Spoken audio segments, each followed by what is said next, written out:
Now the next step is, let's create a data structure with 60 time steps or 50 time steps and one output. Now the thing is, here is the important part. RNN works on the previous memory. For example, if I want to predict something, this RNN will remember the last few records, and based on those records, it tells or predicts the future. Similarly, if you teach that model about something, for example, if you have trained that model on 12 months data, and if you teach that model to predict by comparing or by evaluating the data from last 3 months, so it will do so. So it has or you can say it has a good memory to remember the previous data. So if you are predicting, for example, if you are predicting the house prices in the month of December, if you want to predict that what will be the price of that particular house in the month of December, then this RNN will take the last 3 months data and then it will predict that particular price. So in this way you can train your model. So here we are going to perform the same thing now. So whenever our model is asked to predict on a particular date, that model will take last 2-3 months data, and based on that data it will tells you the current stock price. So okay, so this is what we are going to create now. So let's create a data structure. So for that I need xtrain data and I need ytrain data. This xtrain contains the training data and ytrain contains the output of that particular event. So here I am going to create one for loop. So let's create a for loop now. For I in range, for I in range 60, okay. So for this you have to check the number of rows in your training data set. So let's go back and check the shape of the data. So the shape of data is 1510. So in all there are 1510 rows and 13 columns. So I will put here 1510. So in the data set there are 1510 rows. But what we did, we have chopped the data into training set and test set. So if we merge this data like this Apple train CSV file and Apple test CSV file, then the data is more. We have lots of data.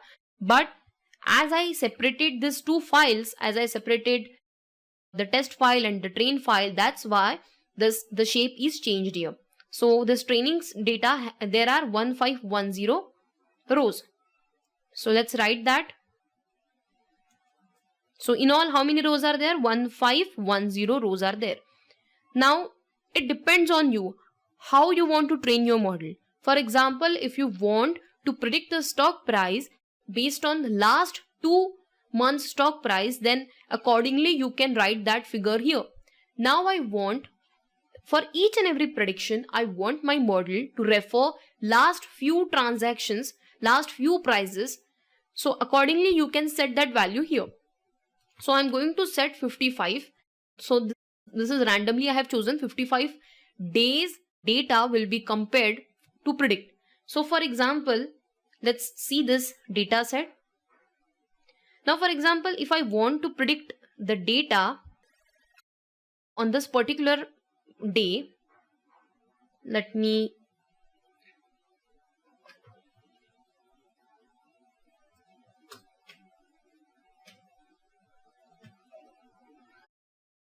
so these are the 100 rows.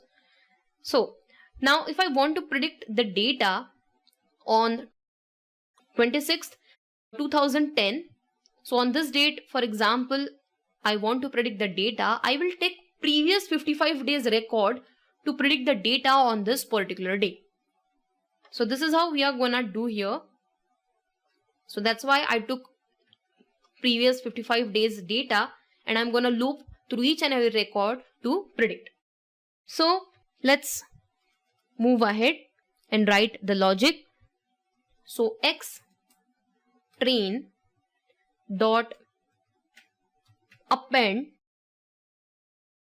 training set skilled, and here I will write the data, last 55 days data, that is if I am predicting the data on 95th day.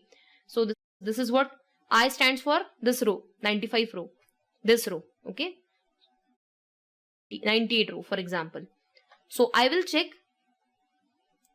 last 55 days record, that's why I minus 55 to that particular entry, comma 0. Similarly, in Y train is our output. In here I want prediction. So I will write here I comma 0. And finally, I will transform this data to the NumPy array. So X train comma Y train is equal to np dot array X train comma np dot array Y train.